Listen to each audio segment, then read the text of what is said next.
What's the story, Morning Glory? What is the word? Hummingbird. Thank you so much for clicking on my channel and for joining me for this review of 90 Day Fiancé Happily Ever After Season 7, The Tell All Part 1. So, I guess this season they're doing the tell all a little bit differently. They're going to follow the cast 2 to 3 days, the 2 to 3 days that lead up to the tell all. Now, there was some interesting tidbits in that section of the show, but I'm not going to get into it because it's just going to make this review way too long. And the tell all itself is going to be kind of lengthy. So if I have to dip back to pre tell all, I'll go ahead and do that. But when the tell all actually begins, everybody's gathering backstage. The first person that we see is Ed, and he is just chugging down some Pepto Bismol. I guess he had a really nervous stomach. I guess Kimberly is already in there. I think Kimberly came in next, and then Jovi walks in. And when Jovi walks in, Ed greets him and says, and calls him Usman for some reason, because it's so easy to mistake Jovi for Usman. So when Ed greeted Jovi and called him Usman, Kimberly damn near had a heart attack, because as far as Kimberly's concerned, Usman is supposed to be in Nigeria and he's going to be joining in remotely. So when Ed said, "Hi, hey there, Usman," Kimberly almost fell over, thinking that, maybe Usman was actually there. I have no idea why Ed would call Jovi Usman. Like, what is wrong with him? So, after that, more people are in there, and Ed talks about how he is going to stand up for Bilal. He is Team Bilal all the way. And because he says that Shahid is a gold digger. I mean, he actually came out and said those words. Ed was on 10. I don't know if Ed had been drinking or what was going on, but Ed was on 10. He said that Shahid is a gold digger, so he is Team Bilal. So I think it was Kimberly that said, but what about how Bilal had tricked Shahida when she arrived in the United States and made it seem like that the, dilapidated house was actually his home and that the work van was his vehicle? What about all of that? Him tricking her. And Ed said, I think that was genius. Sometimes I wonder if Ed actually likes, not like in a, I don't know. I don't know. Ed was on 10. So then everybody's like on pins and needles about Angela. Everybody's so scared of Angela walking in. So we see Angela, but luckily she's not with the group. She is in her own little dressing room and she's getting ready for the show. And she's trying to FaceTime Michael, but Michael isn't answering. So this is already aggravating her even more. She's already aggravated with all the stuff that she's been through with Michael, and now she's got this feud going on with Usman. So she's already aggravated. So she's trying to contact Michael. Michael is not answering. So Michael FaceTimes her back, and she tells Michael that she's, really upset. She's pissed off at Usman, and that when she sees Usman, she's going to be giving him the business full force. And his woman, Kimberly, better not interfere, because she's going to get the business too if she tries to interfere. So Michael is acting like he's got phone problems, because he keeps on taking the phone, like holding it up to his ear and looking at it and holding it up to his ear. I don't know what was going on there. So then Bilal, we go back into the backstage, and Bilal walks in. He walks in backstage, and here comes Ed. Shalom. He tells Bilal shalom. Oh my God.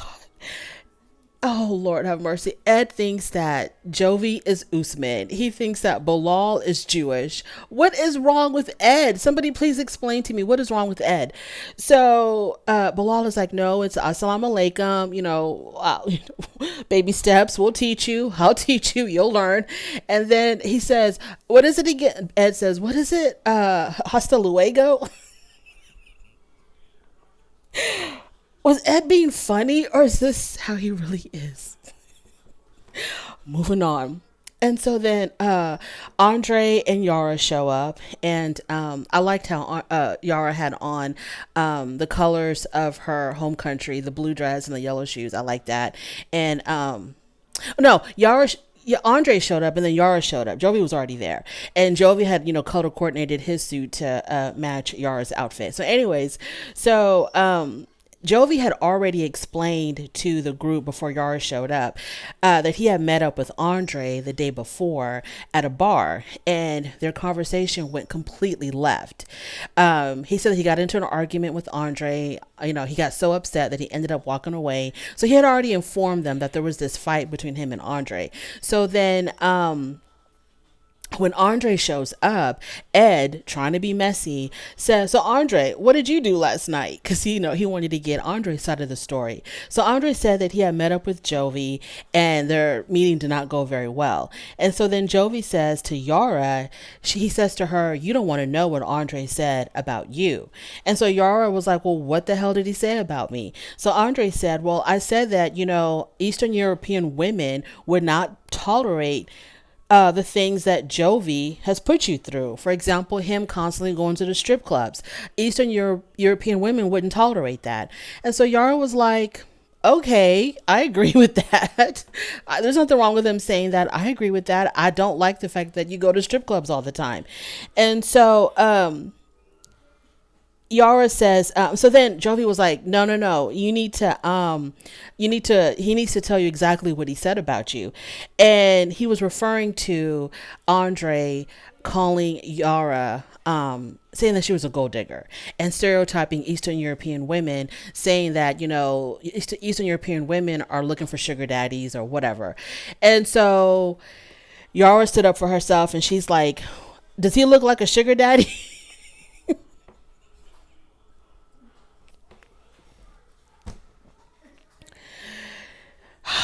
She tells him, she's like, "Does Jovi look like a sugar daddy? If you're calling me a sugar baby, does he look like a sugar daddy?" And so Andre tries to clean it up and say, "Okay, but the numbers don't lie. 1 out of 3 couples are all scam." I guess he's trying to say, I don't know what he was trying to talk about.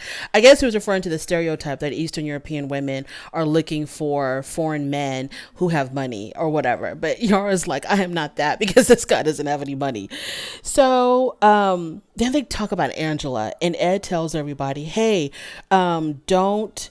When Angela comes in, just ignore her. Don't give her any kind of energy because that's what she wants. She wants attention. Don't pay any attention to her. And maybe, she'll be quiet. And Yara's like, "Of course, I don't want to fight with Angela because I just got my boobs done." So then everybody gets on stage. Everybody sits down. They barely got situated in their seats when here comes Hurricane Angela. Angela comes in and she has guns ablazing. She literally cusses everybody out on that stage except for Sean. She gets into it with Usman. Her and Usman are going back and forth. She gets into it with Kimberly. She gets into it with Yara. I mean, she was just cussing out everybody, giving the middle finger to everybody. She came, she conquered, and then she left. She said she wasn't going to put up with this. She was like, "F everybody. I don't like them. They don't like me. I ain't got no reason to be here." And she was out of there. So she's outside trying to find a ride back to her hotel. Okay. Sean wants to know what the hell is going on. So Kimberly tries to explain and say that this is an issue. At some tell-all a couple of years ago, I didn't know it was going back that far, but at some tell-all a couple of years ago or something,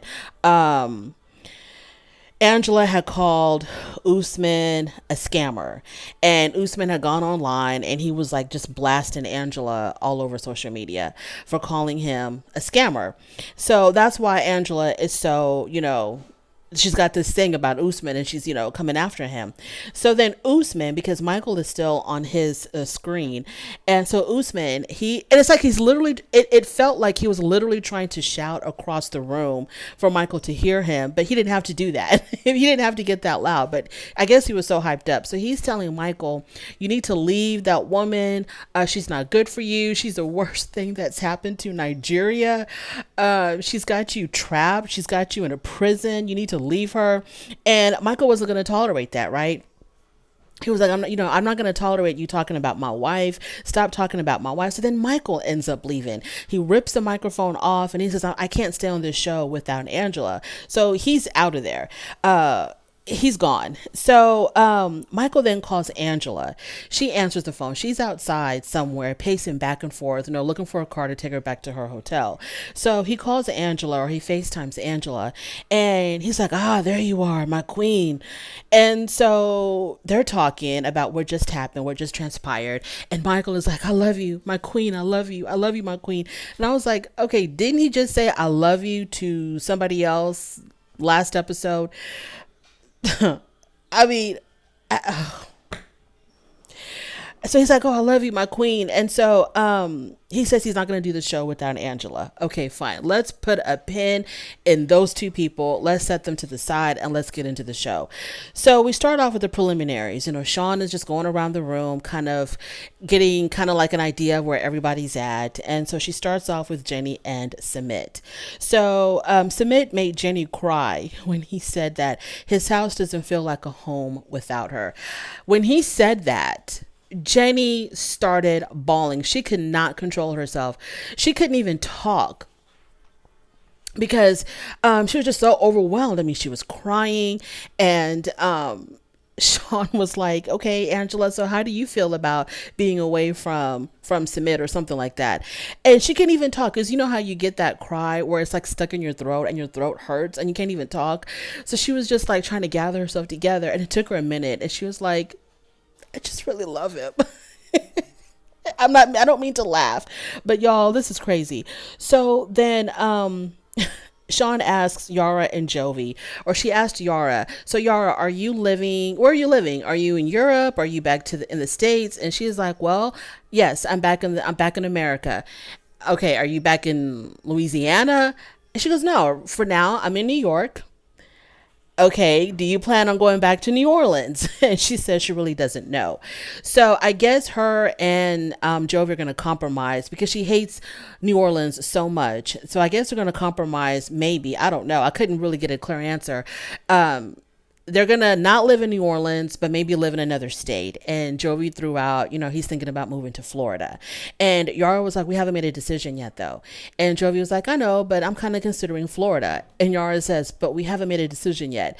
And he says, "Well, I know for sure I want to live somewhere where it's sunny. I don't want to live in the cold." And so then Sean says, "So definitely not Prague." And Jovi was like, "Yeah, definitely not Prague." And Yara was like, "I don't know, maybe." So I have no idea where these people are going to end up, where they're living now, where they want to live. I have no idea. Then Sean goes to Ed and Liz. She asks Ed and Liz, "Are y'all still together?" And they say, Ed, refers it to Liz. And Liz says, "Yes, we're still together. We're engaged, but we're just living separately." So,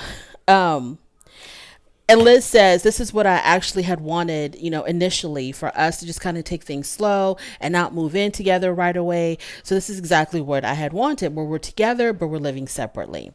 Libby joined in remotely because she is about to pop.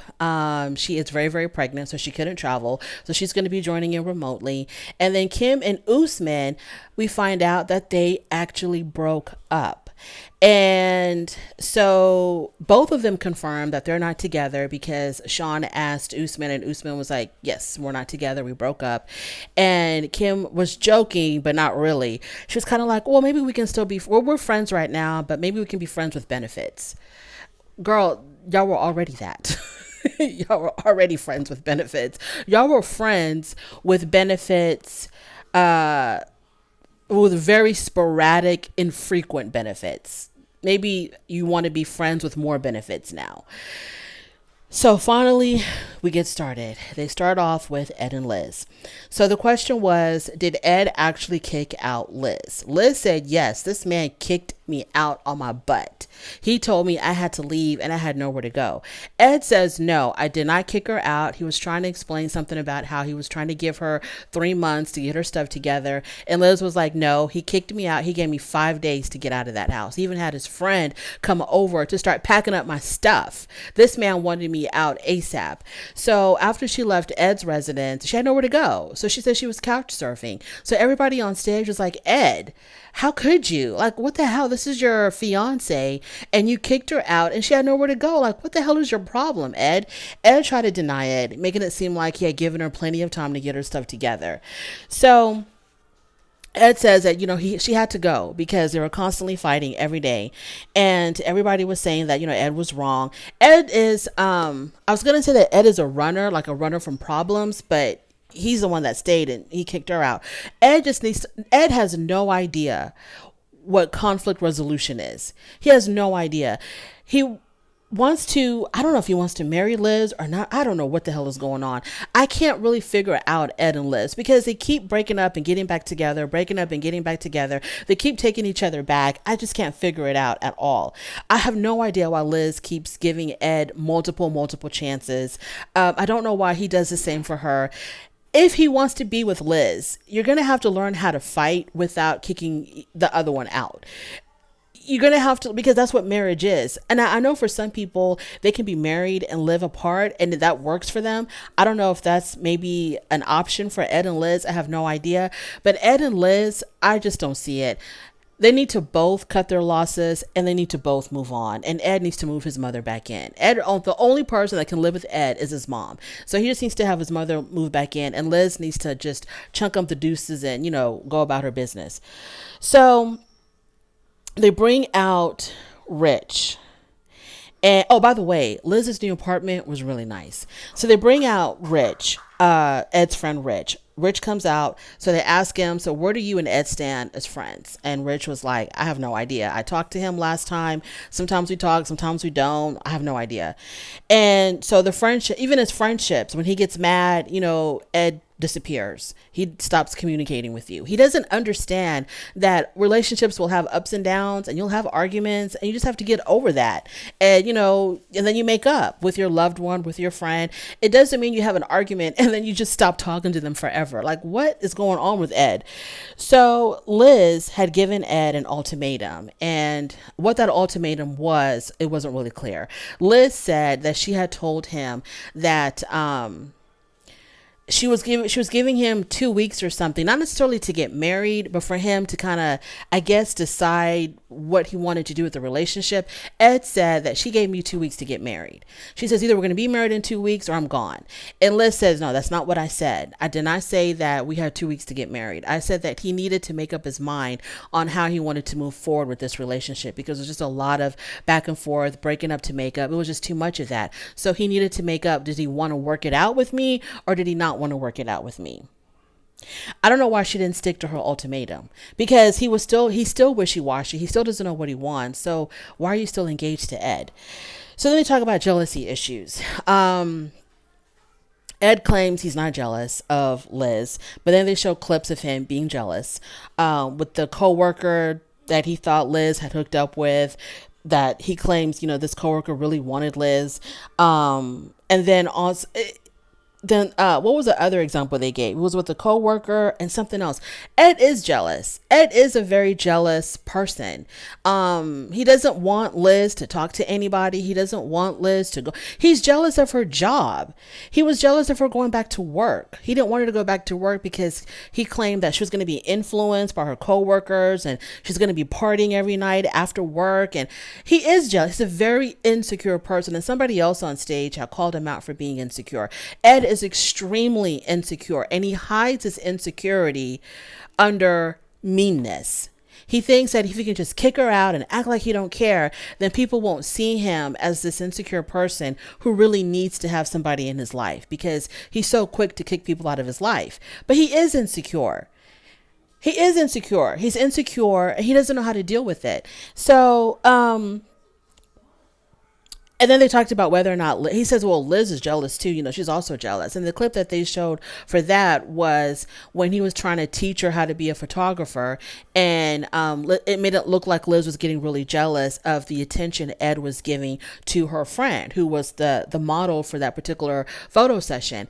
And Liz was like, I wasn't getting jealous of my friend. I was getting upset and frustrated that he wasn't teaching me anything about photography and he was busy flirting with her. So that's why I was upset, but I wasn't jealous of, because she knows damn well that her friend would not be interested in Ed. So Then they asked the question, ever since Liz moved out, did Ed talk to, like, was he talking to anybody else? And so it came out that Liz had found out Ed was actually on a Asian dating website. Now we know that Ed has a proclivity to Asian women because he was introduced to the world when he was trying to marry Rose. When we first, that's when I knew Ed, was when he had traveled to the Philippines to marry this young woman named Rose.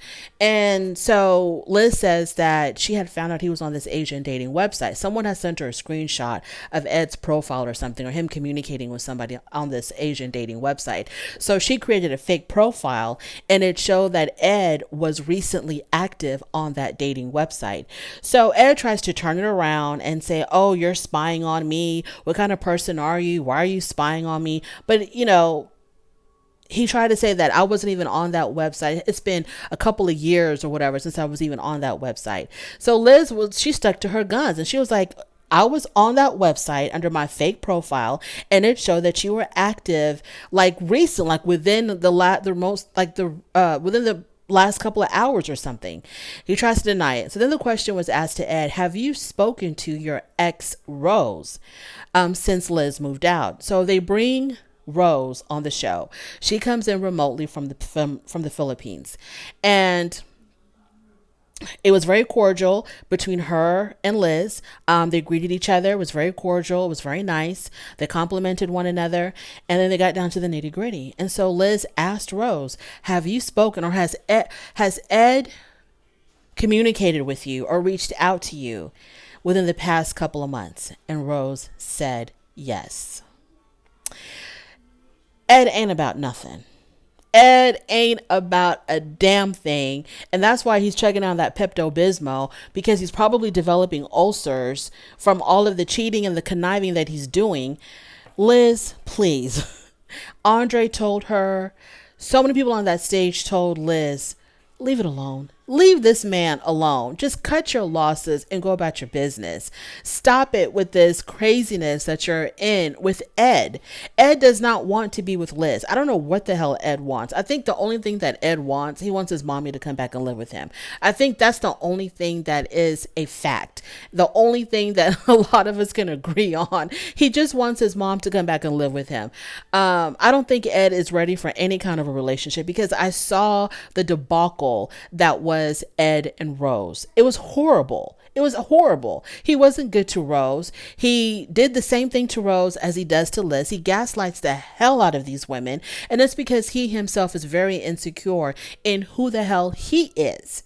And he knows he doesn't have much to offer anybody. And he wants people to think that, oh, Ed's got it going on, or Ed isn't insecure because he's so mean to these women. We're supposed to think, oh, Ed really doesn't need these women, but Ed really does. Ed is very lonely, and Ed is extremely insecure. Okay, great. I think I'm going to end it right here. Yeah, that is my review of 90 Day Fiancé, the Tell All Part 1. I think I just want to touch on Andre and Jovi. I don't know if I mentioned this. That Jovi had asked Andre to go to a strip club when they had met the night before the Tell All. And I was like, Jovi has a problem. He has a major, major problem. Yara has her problems too, for sure. I mean, you need to be with your family, wherever that is, Yara. You signed up for this. This is the man that you wanted to marry, and you wanted to have a kid with him. You need to keep your family intact and keep your family together if you're serious about staying married to Jovi. But Jovi, he does have a problem. You have a beautiful wife. She even went through, and I understand that she didn't have the breast surgery for him. She did it for herself. You have a beautiful wife who went through surgery to improve her looks for whatever reason. And here you are wanting to go and ogle at strange women. And I'm just like, Jovi, when are you going to grow up? When are you going to grow the hell up? That's the kind of stuff that you would probably do like in your college days, or if you do it now, maybe you do it like once in a blue moon or something. But it seems like his whole life is centered around, I need to go to a strip club. I want to go to a strip club. Do you want to go to a strip? I mean, it's to the point where, like Andre said, you are dragging your postpartum wife to a strip club when she needs to be home with her baby. For what? I mean, what is going on at these strip clubs that you have not already seen? That's like so amazing to you that you have to continuously go see. I don't know, but he needs to get it together. He needs to figure out why he's so addicted to strip clubs. That is my review. Thank you so much for joining me. I really do appreciate it. On your way out, please do not forget to rate the video. If you like this content, please go ahead and subscribe, and I will definitely talk to you later. Bye.